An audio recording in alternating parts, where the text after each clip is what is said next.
8장입니다.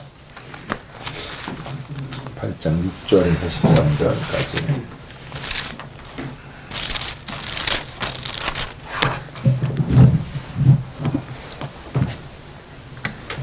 계시록 8장 6절에서 13절을 함께 기도하도록 하겠습니다. 제가 한 절을 읽습니다. 6절을. 일곱 나팔을 가진 일곱 천사가 나팔 불기를 준비하더라.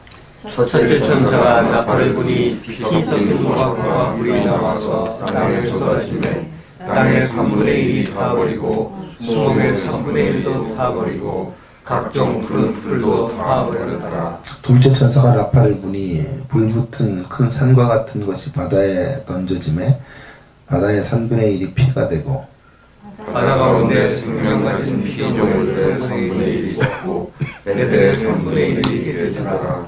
셋째 천사가 나팔을 부니 횃불같이 타는 큰 별이 하늘에서 떨어져 강들의 3분의 1과 여러 샘들에 떨어지니 이 별 이름은 쓴쑥이라. 물의 3분의 1이 쓴쑥이 되매 그 물이 쓴 물이 되므로 많은 사람이 죽더라. 넷째 천사가 나팔을 부니 해 3분의 1과 달 3분의 1과 별들의 3분의 1이 타격을 받아 그 3분의 1이 어두워지니 낮 3분의 1은 비추임이 없고 밤도 그러하더라. 내가 또 보고 들으니 공중에 날아가는 독수리가 큰 소리로 이르되 땅에 사는 자들에게 화가 있으리니 이는 새 천사들이 되어야 할 나팔 소리가 남아있음이로다 하더라. 아멘. 오늘 말씀의 제목은 두 마음을 품으시는 하나님이라는 것인데요. 야고보서에 보시면 믿음이 없는 자들의 특징을 두 마음을 품는 자들이다 이렇게 말씀하십니다. 그러니까 두 마음을 품는다라고 하는 것은 매우 부정적인 의미로 성경 가운데 쓰여지게 되는 것인데요. 그런데 저는 오늘 우리 하나님이 두 마음을 품으신다 이런 말씀의 제목을 붙였습니다. 이게 무슨 뜻일까? 이제부터 하나님이 가지고 계신 두 마음이 어떤 것인지를 한번 생각해 보기를 원합니다. 하나님의 마음을 좀 본문을 통해 알기 위해서는 다시 이 출애굽 모티프로 돌아가서 확인을 해봐야 되겠습니다. 지난 시간에 제가 나팔 재앙이 특별히 출애굽 당시 10가지 재앙과 같은 주제이고 거기에서 연유되어져서 쓰여지고 있다라고 하는 것을 이제 보여주고 있다고 말씀을 드렸습니다. 그러니까 일곱 인과 나팔과 대접 재앙이 서로 하나로 연결되어져 있으니까 나팔 재앙 쪽에서 출애굽 모티프가 이렇게 연결될 수만 있다면 이 일곱 재앙 시리즈를 쉽게 풀어갈 수 있을 것 같습니다. 그 힌트가 바로 여기에 있는데요. 나팔 재앙, 대접 재앙, 혹은 앞에 인재앙만 보면 이 재앙은 참 풀기가 어려워요. 도대체 뭘 말하고 있는가. 그러나 이 재앙이 구약에서 왔고 특별히 10가지 애굽에 쏟아 부어졌던 재앙에서 왔다. 만약 그것이 학자들이 동의하는 것처럼 사실이라고 한다면 의외로 본문을 풀 수 있는 단서들이 포착이 되는 것이죠. 지난 시간에는 그 중에 3가지를 좀 다루었습니다. 하나는 대상. 그러면 10가지 재앙의 대상이 누구였는가? 누구였죠? 애굽이었죠. 그러면 이 종말론적 출애굽을 위한 7 재앙의 대상도 역시 세상 사람이다 라고 하는 것을 쉽게 유추해 갈 수가 있겠어요. 우리를 향하신 목적이 아니 1차적으로 우리를 심판하려고 하는 재앙이 아니다 라고 하는 것을. 두 번째 목적은 뭐냐 하면 목적은 가장 궁극적이고 최종적인 목적이 뭐죠? 재앙을 쏟아 부으셔서 애굽에서 신음하고 있는 자기 백성의 고통의 소리를 들으시고 그 그들을 하나님만 예배할 수 있는 곳으로 이끌어 가기 위한 것이죠. 가나안으로 인도해 가기 위한 하나님의 계획 속에서 10가지 재앙이 쏟아부어지고 있는 것입니다. 그렇다고 한다면 이 7재앙도요 역시 마찬가지 목적을 가지고 있을 거예요. 우리를 하나님의 영원한 구원의 완성의 자리로 초청하기 위한 초대를 위한 목적을 가지고 있다. 세 번째 하나 생각했던 것은 그런 자리에서 이스라엘의 상태는 어떠했을까? 물론 이 재앙이 우리와 상관이 없는 것이지만 재앙의 영향권 안에 이스라엘 백성들이 들어있었죠. 애굽의 10가지 재앙이 계속되는 과정에서 바로는 좀 살만해지면 점점 이스라엘 백성들을 힘들게 만들었단 말이에요. 그죠? 그러니까 우리에게 고통이 없는 것은 아니고 핍박이 없는 것은 아니고 환란이 없는 것은 아니다 라는 말씀을 드렸습니다.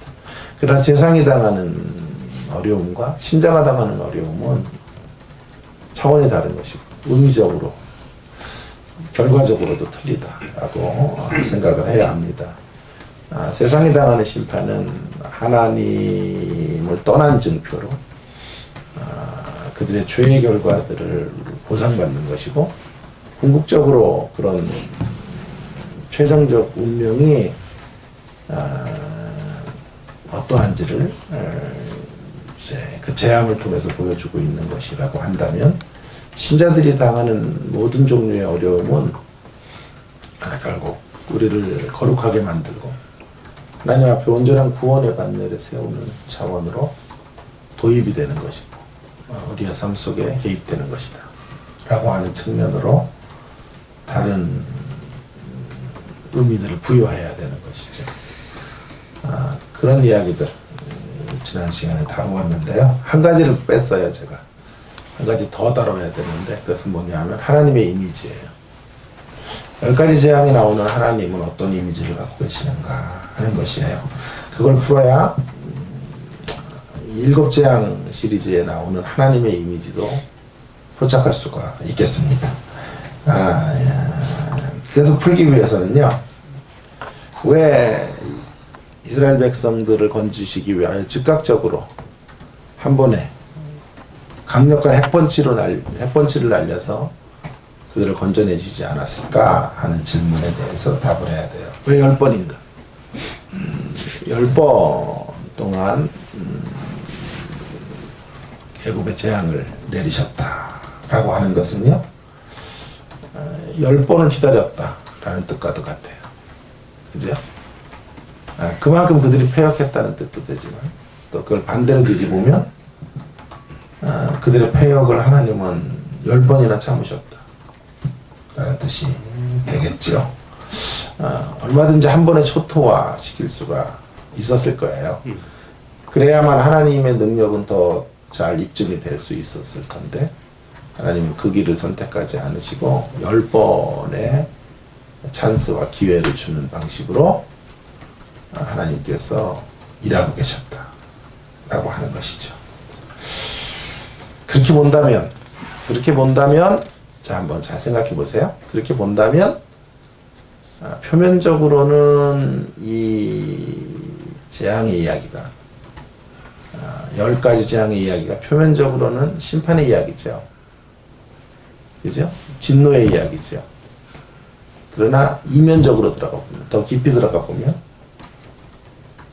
사랑의 이야기가 되겠어요. 긍휼의 이야기가 되겠어요. 그죠? 10번을 참으시는 하나님의 긍휼과 사랑과 기다림의 이야기. 하나님의 이미지가 그려지세요?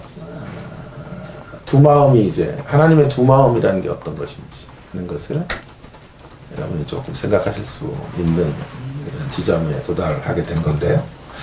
자, 저는 이 출애굽 10가지 재앙을 묵상할 때마다 또 계시록의 7재앙 시리즈 인나팔 대접재앙을 묵상할 때마다 떠오르는 신약의 아버지의 그림이 있어요. 어떤 아버지가 떠오를까요? 예상하셨어요? 탕자의 아버지. 하나님은 어떤 분이세요? 탕자의 아버지 같은. 탕자의 아버지와 같은. 탕자를 끝없이 기다리시는 아버지. 동구밖에 나. 아들은 돌아올 때도 아버지를 발견하지 못해요. 그러나 아버지가 먼저 아들을 발견하고 신발도 신지 않고 뛰어나가 그를 영접하시는 그런 하나님. 그 하나님의 이미지가 10재앙에 담겨져 있는 것이고요. 7재앙의 이야기 속에 깊이 흘러가고 있는 것이에요. 여러분 렘브란트라는 사람이 아시죠? 황혼기에 탕자의 기환이라는 그림을 그렸는데요. 유명하죠. 그 그림이 예수님에게 돌아온 예수님이 들려주신 탕자의 비유를 이제 그림으로 그린 거예요. 그래서 이제 그 돌아온 탕자는 신발이 다 벗겨져 있고 아버지가 그를 이렇게 끌어안아 주시는 유명한 작품인데요. 그런데 주목해야 될 건 손이입니다. 손. 그 손이 아시는 것처럼 왼쪽 손은 힘줄이 두터운 남자의 손이에요. 오른손은요 아주 매끄럽고 이쁘장한 여자의 손이에요. 그러니까 부성적 사랑과 모성적 사랑을 가지고 하나님께서 죄인들을 끌어안으시는 모습. 그걸 그리려고 했던 거죠, 작가는. 성경에 뭐 실제 아버지가 두 손을 다르게 가졌다 그런 뜻이 아니라 예수를 하는 분들은 이제 상상력을 부여하는 거 아니에요? 그래서 하나님을 왼쪽 손과 오른손으로 오른쪽 손의 기능을 갖고 계신 분으로 소개하고 있는 것이죠. 왼쪽 손은 뭐라고요? 아버지의 남자의 손이라니까요. 남자의 손은 진노와 심판이지. 그런데 더 중요한 손은 오른손이에요. 구원과 회복의 손이라고. 그래서 이걸 가지고 이제 많은 분들이 힌트를 얻어서 설교에 인용을 하는 경우들이 많아요. 그죠? 하나님은 두 손을 갖고 계시다. 두 손의 밸런스와 균형을 갖고 계시다. 여러분 10가지 재앙을 통해서 우리는 하나님의 왼손을 먼저 봐야 되죠. 그죠? 하나님의 왼손이 뭐예요? 심판하시. 죄를 죄대로 판단하시는 하나님의 모습. 하나님 왼손의 기능이 10가지 재앙 속에 그러고 있죠. 그러나 그것만 보면 재앙 이야기는 무서운 이야기가 되는 거예요. 그러나 또 하나의 손을 봐야 돼. 하나님의 오른손. 하나님의 오른손은 회복과 구원의 손입니다. 양손을 같이 봐요. 양손으로 표현되어지는 하나님의 두 가지 마음. 두 가지 마음을 읽을 수 있어야 되는 거죠. 자, 그러면 이 두 마음이 10가지 재앙에서는 나왔죠. 출애굽 당시. 그러면 나팔 재앙 속에도 그런 두 마음이 있는지 하는 것들을 이제 입증하기만 하면 되겠죠. 그죠? 여러분, 입증만 하면 되잖아요. 네, 입증만 해보도록 하겠습니다. 그래서 이제 하나님의 두 마음, 두 손의 기능을 한번 생각해 보면 좋겠어요. 제목을 바꿀까 하다가 하나님의 양손이라려다가 좀 너무 이상하잖아요. 양손이는 좀 아닌 것 같아요. 오히려 두 마음이 더 낫지 않아. 밤새 고민하다가 잠도 못 자는 거예요. 이게 제목을 뭘로 해야 되나. 별것도 아닌 걸 가지고 고민을 해요. 약간 완벽주의 이런 게 있어요. 모든 교수들의 공통점이에요. 아주 안 좋은 직업이에요. 자, 어쨌든 좋은 건 이제 방학이 있다는 거 이런 게 좋은 건데, 자, 좀 피곤하게 사는 사람들이 교수들이다 이런 생각이 드는데, 어쨌든 하나님의 양손으로 할까 두 마음으로 할까 이게 고민이 돼서 새벽까지 잠을 설치다가 그냥 두 마음으로 하자 이렇게 왔어요. 자, 그러면 이제 한번 살펴보십시다. 하나님의 왼손의 기능은 잘 보이죠? 나팔제왕에서 왼손이 뭔지 아시죠? 왼손 렘브란트의 아까 얘기를 했잖아요. 렘브란트의 왼손과 오른손. 왼손은 심판의 손이라니까요. 오른손은 구원과 회복의 손인데 왼손의 기능은 잘 보이죠? 6절부터 12절에 보면 왼손의 기능 잘 보여요. 8장과 9장 전체를 봐야 되지만 9장은 다음 주에 보기로 하고 8장을 통해서만 확인을 해본다면 여러분 재앙이 쏟아지고 있죠. 네 가지 재앙이 자연계에 임하고 있는 모습을 보게 됩니다. 첫 번째부터 범상치가 않아요. 첫 번째 재앙을 보시면 피 섞인 우박과 불의 재앙으로 땅과 수목이 파괴되는 모습을 보여주고 있어요. 그죠? 자, 몇 절이죠? 그게 7절이죠? 피 섞인 우박과 불이 나와서 땅에 쏟아지. 환상으로 본 거예요, 이게. 그러니까 이거를 무슨 문자적으로 우박에 무슨 피가 섞이고 이러는 거는 사실은 실제적인 것은 아니지 않아요. 그죠? 그래서 이걸 가지고 우박재앙이다 이렇게 가면 너무 단순한 거고 너무 유치한 거죠. 그러면서 혹시문화적 상징으로 본 것을 우리가 풀 때 문자 그대로 풀면 안 되겠습니다. 자, 중요한 것은 피가 섞여 있다. 피라는 단어인데요. 이 피라는 단어를 통해서 대조적인 모습들을 보여주고 있다. 자, 전에는요. 6장으로 한번 가보세요. 6장 9절에 보면 다섯째 인을 떼실 때 내가 보니 하나님의 말씀과 그들이 가진 증거로 말미암아 죽임을 당한 영혼들이 제단 아래에 있어 큰 소리로 불러 이르되 거룩하고 참되신 대주제여 땅에 거하는 자들을 심판하여 우리 피를 거기 피가 있죠. 우리 피를 갚아주지 아니하시기를 어느 때까지 하시려 하나이까. 이때 우리의 피는 성도들의 피거든. 그죠? 성도들이 피 흘렸잖아요. 성도들이 고통을 당했단 말이에요. 그런데 하나님께서 가만두시겠어요? 성도들의 피를 흘리게 했던 그 당사자들, 대상들을 가만 놔두실 리 없죠. 그래서 대조적인 모습으로 이제 첫째 나팔이 울려 퍼지자 우박과 불이 섞인 피가 뿌려지고 있는 것을 소개하고 있는 거예요. 보응하시는 하나님, 그대로 갚아주시는 성도들에게 성도들의 피를 흘리게 했던 자들을 하나님께서 갚아주시고 이런 모습을 보게 됩니다. 자, 두 번째 이미지도 피의 이미지와 매우 유사해요. 8절에 보시면 수채성사가 나팔을 부리 불 붙은 큰 상과 같은 것이 바다에 던져지매 바다의 3분의 1이 뭐가 돼요? 피가 되고. 그러니까 핏빛 재앙이에요, 사실은. 하나님의 왼손이 강력하게 드러나죠. 하나님 앞에 어떤 죄도 용납될 수 없다라고 하는 것을 알려주고 있어요. 그래서 바다의 3분의 1이 피가 되는 것을 보게 되고, 셋째 나팔이 부러지는 횃불같이 타는 큰 별이 하늘에서 떨어져요. 그래서 물이 파괴돼요. 바다의 파괴와 물의 파괴는 좀 달라요. 바다는 말 그대로 바다가 파괴되는 것이고, 또 바다만 파괴된다고요 다 되는 게 아니고 물의 근원들이 파괴가 되는 거거든요. 그래서 물이 오염되어지고 재앙이죠. 넷째 나팔을 불면요 해달별이 어두워지고 있는 것을 보게 돼요.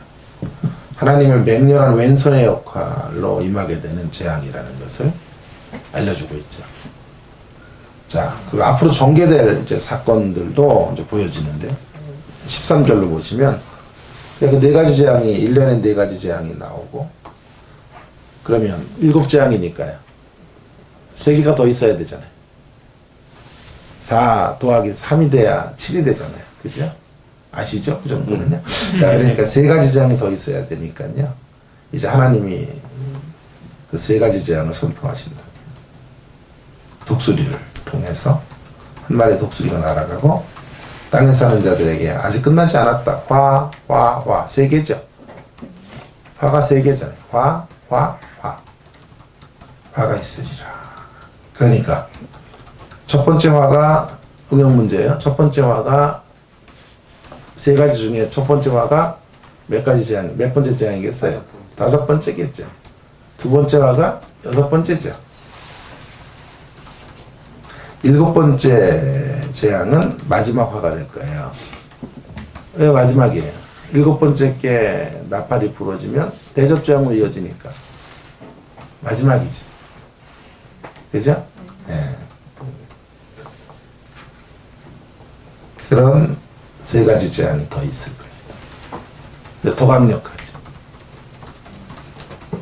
더 하나님의 맹렬한 진노가 쏟아부어지는 이런 시기가 올 것이다. 그렇게 예고하고 있는 거죠. 경고하고 있는 거죠. 독수리를 통해서 말이에요. 그리고 9장에서 이제 두 가지 재앙을 말하고 그리고 맨 마지막 화를 향해서 이제 달려가고 있는 구조로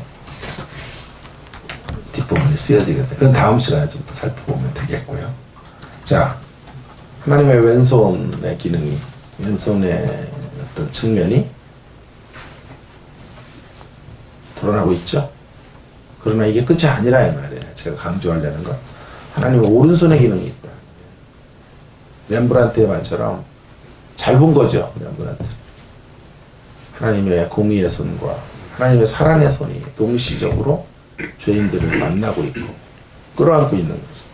오른손의 기능은요 3분의 1이죠. 그렇죠? 아직도 역사 속에서 하나님은 국률을 갖고 계시다는 거예요. 3분의 1이 계속 강조되잖아요. 한 번 강조되는 게 아니에요. 계속 강조. 12절 같은 데 보면 3분의 1이라는 단어가요. 얼마나 많이 쓰여요? 나팔 분이 해 3분의 1, 달 3분의 1, 별 3분의 1 타격을 받고 그 3분의 1이 네 번째. 어두워지고 낮 3분의 1은 다섯 번째. 여러분 이런 글이 어디 있어요? 이게 진짜 글이 되게 못 쓰는 글이잖아요. 예? 우리 이렇게 글 쓸 때 어때요? 똑같은 단어들 피하잖아요. 자꾸. 똑같은 단어도 다른 단어로 쓰고 이러는데 성경은 지금 3분의 1이라는 단어를 몇 번 썼다고요? 12절 같은 때는? 5번 썼죠? 아니, 한 문장 안에 5번을 똑같은 단어를 반복하는 경우가 어디 있냐고요. 그런 글 보셨어요? 전 처음 봤어요. 여기. 뭘 강조하려는 거예요? 놓치지 말라는 거잖아요. 반복은요, 강조예요, 강조. 놓치지 마라. 3분의 1이다, 3분의 1이다, 3분의 1이다, 3분의 1이다, 3분의 1, 3분의 1이다. 놓치지 말아라. 하나님의 기다림이 있다는 거죠. 사랑의 손짓이 있는 거죠. 아직까지는요. 3분의 2는 남아있다. 라는 것을 잊지 말아라. 이렇게 말씀하고자 하시는 거예요. 그래서 3분의 1이죠. 인재앙은 얼마였어요? 4분의 1이었고. 나팔재앙은 얼마요? 3분의 1이죠. 뿐만 아니라 13절을 다시 한번 보세요. 13절에 다시 한번 보시면 거기 하나님의 오른손의 기능을 한번 발견합니다. 네 가지 재앙이 쏟아부어진 후에 독수리라는 소품을 등장시키죠. 하나님 사용하시는 독수리를 보내죠. 이 묵시문학에 이런 여러분 그 판타지 영화 같은 데 보면 막 기괴한 동물들이나 이런 도구들이 많잖아요. 그죠? 그런 이제 장치들로 독수리가 날아가는 거예요. 그러면서 눈으로 확인하게 하는 거죠. 그리고 또 소리도 듣게 하는 거예요. 오디오로도 비주얼로도 동시적으로 확인시켜요. 뭘 확인시켜요? 앞으로 더 강력한 화가 있을 거다 라고 말씀하고 있는 거죠. 더 이상 피할 수 없을 거죠. 그래서 언뜻 보면 무섭구나. 정말 확정된 운명이다 라는 생각이 들 거예요. 그런데 그저 확정된 운명이라면 독수리를 날아가게 하지 않아요. 확정된 운명이 아닌 거죠. 그러니까 피할 수 없는 운명이 아니에요. 이거는요. 피할 수 있는 운명이라 이 말이에요. 이 화는요, 이 재앙은 피할 수 없는 운명이 아니라 피할 수 있는 운명이에요. 그러니까 피하지 못하면 만나게 되는 운명이에요. 피하지 못하. 쉽게 생각할 수 있는 게 요나서죠. 니느웨 성 가서 40일 후에 멸망하리라 이렇게 외쳤어요. 그러면 그런 이야기를 하면 요나가 왜 안 갔을까요? 얼마나 좋아요. 대적도 무너지는 거, 원수들 멸망받는 거 요나가 바라던 바잖아요. 근데 요나는 안 갔잖아요.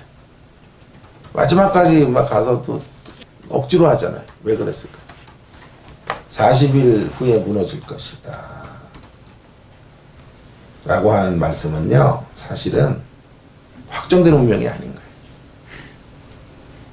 확정된 운명이라는 건 뭐예요? 인간이 어떻게 하든지 간에 하나님의 뜻은 변개될 수 없어. 꽝꽝꽝 도장이 찍히고 그 하나님의 예고된 운명이 그대로 이루어지는 것을 보는 것이 확정된 운명이란 말이에요. 근데 요나는 알았어요. 뭘 알았냐 하면 40일 후에 무너지라는 말씀은, 그런 경고의 메시지를 던지라는 말은 말 그대로 경고인 거예요. 돌아올 수 있는 길을 열어놓으신다는 것을 알고 있어서 안 가려고 그런 거예요. 그래서 니느웨 성 사람들이 돌아오고 나니까 요나가 뭐라 그래요? 요나서 4장이죠. 우리 요나서 했었어요. 오래전에. 감사해요. 다 잊어버려 주셨어요. 제가 먹고 살아요. 그래서 여러분의 망각에 감사를 드립니다. 자, 요나서 4장 2절에 뭐라 그래? 내가 이럴 줄 알았어요. 그러면서 주님을 이렇게 표현하죠. 주께서는 은혜로우시며 자비로우시며 노하기를 더디하시며 인내가 크시사 뜻을 돌이켜 재앙을 내리지 아니하시는 하나님인 줄을 내가 알았음이니이다. 요나는 알고 있었단 말이야. 워낙 마음이 국률로 풍성하신 분이기 때문에, 워낙 인생들을 향해 오래오래 참으시고 기다리시고 노하기를 더디하시는 분이기 때문에 지금 40일 후에 무너지리라는 말씀은 확정된 운명이 아니라 피할 수 있는 운명의 길이라고 하는 것을, 그 경고는 그들을 살리기 위한 경고라는 것을, 이 표현이 더 좋겠네요. 살리기 위한 경고, 죽이기 위한 경고가 아니에요. 살리기 위한 경고라고 하는 것을 요나는 알고 있었다고요. 그래서 안 간 거예요. 그래서 끝까지 거절했는데 하나님의 역사들이 그런 식으로 밝히 드러나자 요나가 분노하고 있는 거죠. 그러니까 독수리를 통한 화해의 선언은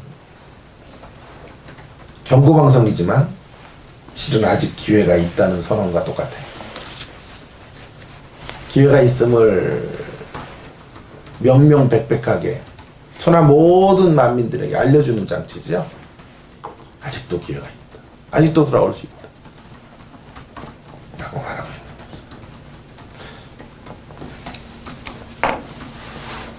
결국 하나님의 두 마음이 이제 분명해지셨어요? 하나님의 두 마음이 무엇일까요? 한쪽 마음은 신자를 위해 악인을 심판하시려는 하나님의 마음이 움직여가고 있어요. 그러나 또 하나의 마음은 그러면서도 악인들을 살려내시려는 하나님의 마음. 호세아서는 이것을 진노 중에서도 국류를 잃어버리지 아니하시는 하나님의 모습이고 하나님의 마음이다 라고 말하고 있는 거예요. 그래서 하나님은 인간 죄 앞에서 고뇌하시는 분이에요. 저희 학교 부학교에서 예레미야서 강의를 그래서 고뇌하시는 하나님이라고 썼던 것은 적절한 표현인 거죠. 인간 죄 앞에 고뇌하신다. 그게 심판으로 끝내면 한 가지 마음만 작동하면 간단한 거잖아요. 그러나 두 가지 마음이 있으시기 때문에 하나님은 고뇌하실 수밖에 없는 거예요. 우리 지난주에 주일날 설교 기억하세요? 모세가 잘못했으니까 그 잘못 앞에 하나님 두 가지 마음 작동한다니까요. 저는 심혈을 기울여 던지는 메시지인데요. 심혈을 기울여 받는 사람은 없는 것 같아요. 자, 두 가지 마음이 작동했다니까요. 하나님의 두 마음. 죄는 심판을 하셔야 되니까 매를 때려야 되는데 모세는 구원해내야 된단 말이에요. 그죠? 그 일이 멋지게 이루어지는 장면이 반석에서 불이 나오고, 모세가 잘못했지만 반석에서는 여전히 불이 나오고, 그리스도를 이제 후에 보내셔서 그에게 죄의 짐을 담당케 하시고 그를 통해서 반석에서 물을 내시는 역사를 이루어 주시는 거죠. 그것이 하나님의 역사인 거예요. 이것을 이렇게 말할 수도 있어요. 제가 한 번 또 얘기했었어요. 이런 거는 어떻게 얘기했냐면요, 하나님이요 앞문을 닫으시지만 뒷문을 열어놓으세요. 앞문을 닫으셔요. 막 경고하시면 니들 가만 안 둬. 40일 후면 끝이야. 문 닫혀. 문을 닫아요. 철컹 닫는 모습을 보여주시면, 잘 보면요 하나님이 뒷문을 열어놓으셔. 뒷문을 열어놓으셔. 그 뒷문으로 들어오도록 풀어보겠어요. 은행 4시 반에 가면 앞문 닫아요. 그러나 급히 간 사람들은 뒷문으로 들어갈 수 업무 보고 있어요. 뒷문을 열어놓으십니다. 그래서 우리가 나팔 재앙을 통해서 확인하셔야 되는 하나님의 양손이에요. 하나님의 두 마음인 거예요. 자, 이제 우리는 어떻게 이제 확인이 됐죠? 1번과 2번을 통해 이제 3번인데 잘못했네. 제가 세 번째. 자, 두 마음을 품고 이제 우리도 살아야 돼요. 주님의 마음 본받고 살아야 되는데요.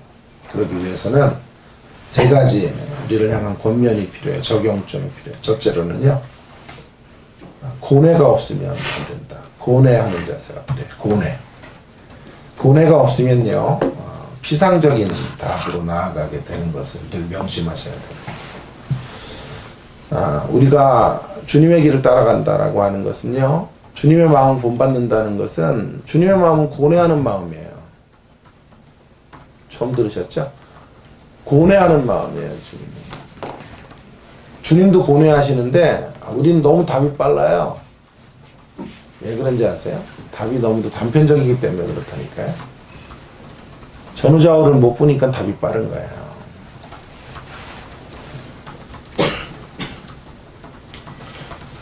전후좌우를 살피지 못하고요, 이렇게 간다니까요. 어떤 사람이 죄를 범하면 심판 쪽으로 몰아가요. 또 그런가 하면 어떤 이들은 사랑 쪽으로 몰아가요. 사랑이라는 이름으로, 관용이라는 이름으로 덮자 하고, 어떤 사람들은 저 악을 가만 놔두면 되느냐, 악을 악으로 심판하자 라고 해요.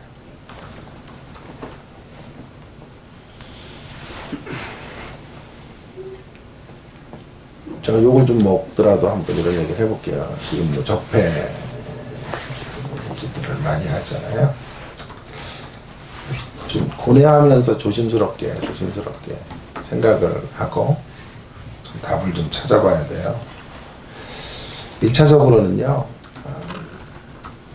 성경의 답은 제가 판단하기에는 왼손과 오른손의 균형이 함께 있어야 돼요. 왼손과 오른손에 긴장이 같이 있어요.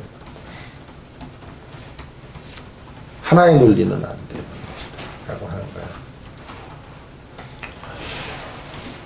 그러면서 한 가지 더 제가 이야기를 하고 싶은 것은요, 왼손으로 충분하지 않고 더 중요한 건 오른손으로 완성이 되는 거예요.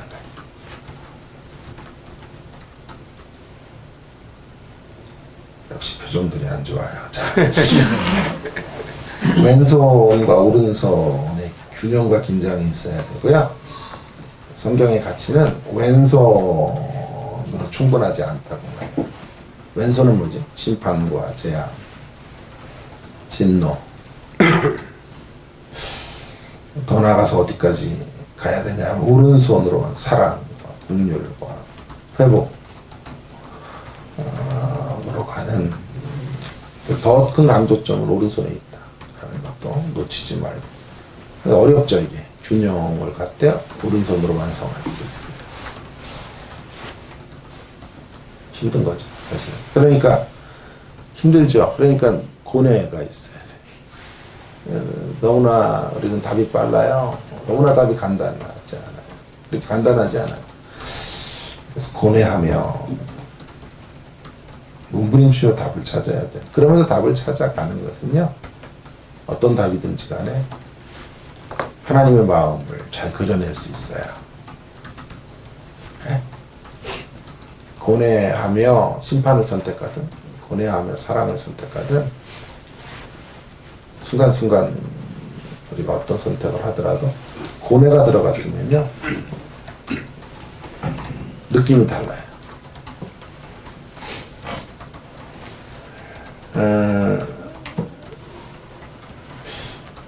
여성 한수가 이제 굉장히 큰 조금 다른 주제로 좀 가벼운 주제로 가볍지도 않네요. 여성 한수가요 되게 힘든 주제예요. 그런데요 제가 공부했던 미국 칼빈 신학교에는 교수들이 딱 절반으로 갈려요. 5대5예요. 옛날에 좀 보수적인 교수들은 여성 한수는 안 된다라고 하는 거예요. 최근 신진 교수들은 그 여성 한수에 찬성을 해요. 안 된다는 사람들은 이제 창조의 원리에 따라서 이제 남성과 여성의 동등함을 인정하면서도 창조 질서가 있는 것이다. 그래서 여성은 목사가 될 수 없다라는 거고, 또 그것을 찬성하는 사람들은 여성에게 은사가 있다면 왜 목사가 안 돼야 되느냐, 이제 그런 주장들을 펼치면서 서로 싸우는데요. 고뇌가 필요해요, 고뇌. 저희 학교는 이제 여성 한수를 줬죠. 합동측은 아직도, 합동측은 이제 저는 합동측 출신이니까. 합동측은 주님 오실 때까지 아마 이 문제가 여성 한수 문제를 받아들이지 않을 거예요. 않을 것 같다고 얘기해요. 저희는 합동측에서 나온 학교죠. 사실은. 그러나 저희는 여성 한수가 가능하다라고 답을 찾은 건데요. 무엇이 옳든지 간에 그거는 굉장히 어려운 문제거든요. 자, 여성 한수가 된다고 가든 안 된다고 가든 선택할 수 있다고 생각해요. 저는 확신이 있죠. 여성 한수는 된다라고 저는 확신이 있지만 고뇌가 있어야 된다니까. 고뇌가 있어서 예스로 가든 고뇌가 있는 노로 가든 그거는 신학적 입장을 따라 달라지겠지만 고뇌가 있으면 상처를 안 받아요. 상처를 덜 받아요. 제 친구 목사가 이제 딸만 셋이에요. 근데 그 아버지가 유명한 선두교회라는 교회에 유명한 목사예요. 여기 반고속파 고심 측에 그 아들이에요. 그러니까 이제 자기 또 자녀들 세대 중에 목사를 좀 만들고 싶은데 딸만 셋인 거예요. 자기 교단에서는 안 되고. 그래서 미국에 와서 제일 많이 연구를 한 게 그 주제인 거예요. 여성 한수 되나 안 되나. 왜냐하면 되면 너무 좋겠었어. 근데 아무리 공부를 해봐도 자기가 내린 답은 아니더라고요. 노라는 거지. 그렇게 답을 찾아가는 과정을 고뇌하면서 갇힌 사람은요, 노라 그래도 상처가 안 돼요. 근데 고뇌가 없이 상대가 잘못했으니까 벌을 내려야 되고, 여성 한수는 무조건 안 된다든지, 여성 한수를 무조건 찬성한다든지 가면요, 또 한쪽이 상처를 받고 아픔을 경험할 수밖에 없어. 그래서 고뇌가 답이에요. 사실 많이 힘들어하고 진통하고 아파하는 거죠. 주님이 그래요. 하나님 그러시죠. 아파하면서 언제나 답을 찾아내시죠. 자, 고뇌가 없으면 어떻게 가요? 피상적인 답을 찾아가게 돼요. 일방적 답을 찾아. 고뇌 속에서 여성한수가 돼도 귀한 거고요. 안 돼도 귀한 거예요. 자, 두 번째는요. 두 번째는 어려움 앞에서 비겁하게 도피하지 않는 것을. 주님이 가지신 두 마음 품고 살아가면요. 우리에게 주어지는 것이 있는데 주님의 두 마음이 뭐죠? 심판하는 자들을 한 번에 쓸어버리지 않는 거잖아요. 그리고 그들을 이제 회복하려고 하는 마음을 같이 품고 가는 거죠. 우리가 그 마음을 본받아 가면 어떻게 될까요? 우리에게 주어지는 건 혼란이지 뭐. 그죠? 어려움이죠 뭐. 어려움이죠. 주님이 한쪽 마음만 움직이시면 악을 그냥 심판하면 끝나는 건데 주님의 두 마음이 작동하고 우리가 그 두 마음을 본받아 가려면 우리는 수없이 많은 인고의 시간을 거쳐야 돼요. 왜냐하면 주님의 기다림의 시간 속에 사람들이 악인들이 활개친다고. 악인들이 다시 고개를 들고 우리를 향하여 공격해 오니까. 주님의 이 기다림의 시간은 교회가 환란을 겪는 시간. 그래서 이런 것들이 어려워요, 사실은. 이게 어렵기 때문에 거짓된 위안을 주려는 사람들은 교회가 이때 휴거하는 거다. 4장에서 휴거했다 이렇게 주장한단 말이에요. 4장에서 휴거하고 이리로 올라오라 할 때 교회가 휴거하고 4장 이후에 6장에서 16장의 이야기는 휴거하지 못한 지상에 남겨져 있는 사람들이 당하는 고통이다. 이렇게 주장한다. 주장하는 사람들이 많아요. 왜요? 어려움을 당해야 되잖아요, 교회가. 근데 교회는 이긴 자들이고 승리한 자들인데 이 어려움을 당한다라고 이런 재앙의 시대를 살아야 된다는 거는 모순이잖아요. 모순처럼 느껴지는 거예요. 언뜻 보면요. 그러니까 교회는 4장에서 휴거했다고 보는 건데 저는 그것이야말로 하나 알고 진짜 두루무른 해석이라고 생각해요. 그런 해석은 비겁한 해석이에요. 성경은 너희가 하나님의 나라에 들어가려거든 많은 환난을 겪어야 되느니라 이런 말씀을 하셨다. 우리는 환난을 피해가는 사람들이 아니에요. 어려움을 피해가는 사람들이 아니에요. 우리가 주님의 길을 따라간다는 것은 주님의 마음을 본받아 간다는 것은 핍박을 감내하며 그 길을 따라간다 라는 뜻이에요. 우리에게 어려움이 있을 거예요. 진리 때문에 당하는 어려움이 있을 거예요. 그러나 피해서는 안 돼요. 도피해서는 안 돼요. 당당히 그 현실 앞에 맞서야 된다 라고 하는 것이 우리가 가져야 되는 두 번째 자세예요. 마지막 한 가지 더. 오늘은 진짜 사상 초유의 아니구나. 시간 저 시계가 초유가 아니네. 이미 늦었네. 자, 세 번째로는요. 저 시계가 틀렸어요. 저 시계에서 왜 이렇게 내가 시간이 안 가나. 내가 하면서 이렇게 지루했던 적이 없는데 참 이렇게 시간이. 자, 세 번째로는요. 그러면 우리가 어떻게 그 어려움을 이렇게 도피하지 않는 자세로 맞이할 수 있을까요? 예. 그러기 위해서는요. 세 번째가 제일 중요해요. 나의 이야기보다 그분의 이야기를 중시하는 자세가 필요해요. 나의 이야기가 아니라 그분의 이야기를 중시해야만 비겁하지 않아요. 어려움 속에서. 우리가 믿음을 가졌다라고 하는 뜻은요. 믿음을 가졌다라고 하는 것은 이제 나의 이야기가 주변부가 되고 그분의 이야기가 중심부가 되는 삶을 살겠다라는 뜻이에요. 그분의 이야기. 그분의 이야기는 뭐죠? 두 마음으로 이끌어가는 그분의 이야기. 그죠? 세상을 심판하되 구원으로 완성하실 그분의 이야기. 예수님 믿는다는 건 뭐냐 하면요, 나의 이야기를 상대화시키고 그분의 이야기를 절대화시키는 거예요.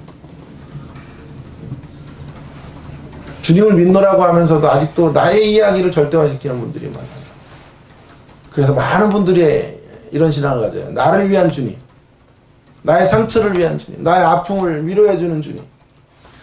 근데 없는 게 뭐냐 하면 많은 신자들에게 없는 거예요. 주님을 위한 내가 없어. 나를 위한 주님은 있는데 주님을 위한 나로 살지 않아요. 여러분, 나의 이야기는 주로 어떤 이야기입니까? 원망의 이야기예요. 나의 이야기에 대다수는 억울함의 이야기예요. 원통함, 상처, 아픔의 이야기. 거기에 집중하지 마십시오. 하나님이 하시고 싶은 사역, 하나님의 교회, 하나님이 그리고 싶으신 그림에 집중하셔야 돼요. 그것은 나를 힘들게 하는 사람도 변화시키려는 하나님의 계획이에요.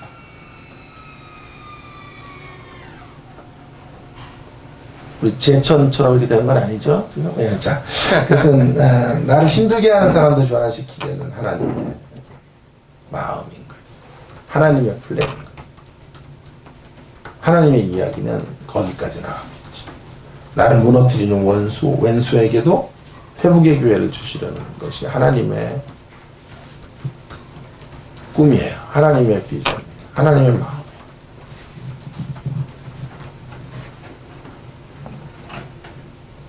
그분의 이야기가 내 원한의 이야기보다, 내 아픔의 이야기보다, 그분의 용서와 화해의 이야기가 나의 상처의 이야기보다 더 소중해요. 우리는 그분의 이야기를 따라가는 사람으로 사는 거예요. 여러분, 우리의 남은 생에는 그분과 발맞춰 나가며 그분의 이야기의 일부가 되는 것이에요. 예?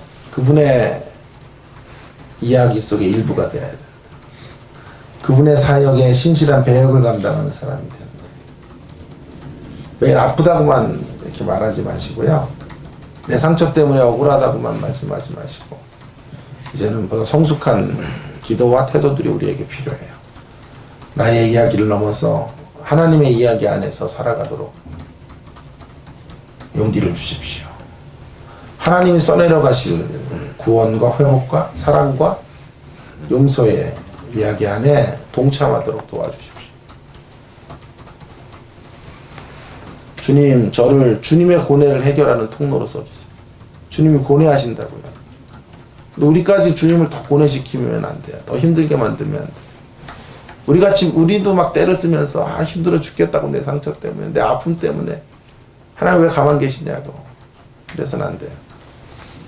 주님, 저를 드립니다. 주님의 고뇌가 저를 통해 해결되어지기를, 그 일의 통로가 되기를 원합니다. 여러분, 내 아픔을 외면하신 채 내가 가야 할 길만 말하는 기독교는 매력이 별로 없어요. 그죠? 여러분이 별로 환영하는 기독교가 아니에요.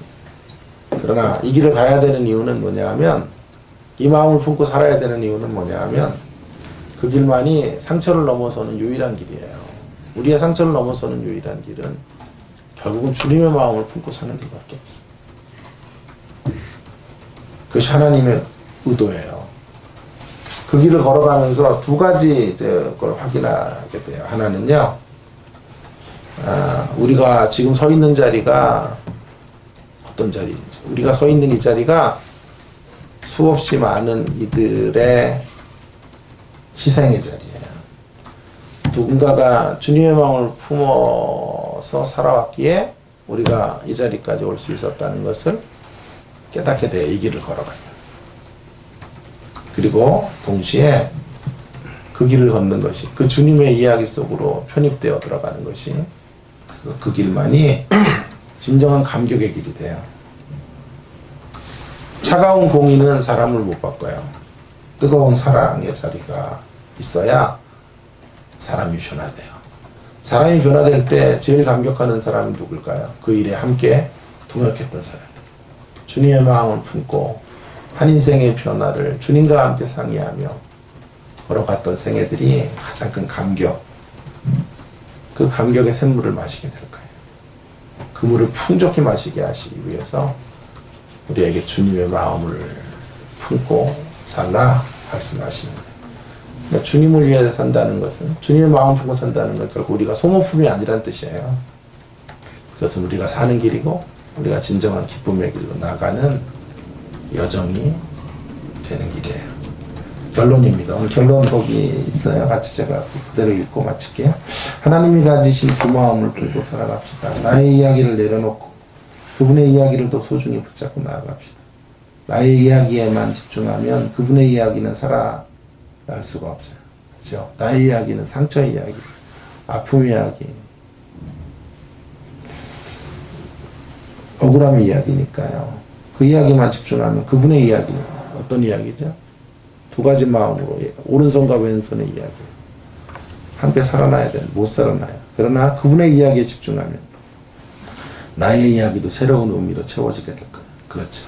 그분의 이야기로 집중할 때 나의 이야기가 새로운 의미 있게 다가와요. 상처로 올렸던 나의 삶의 이야기가 아름다운 치유와 회복의 이야기로 승화되어질 것입니다. 두 마음을 품고 살아가시는 성도님들 되기를 주의 이름으로 축원합니다. 기도하겠습니다. 함께 우리 좋으신 하나님 함께 부르고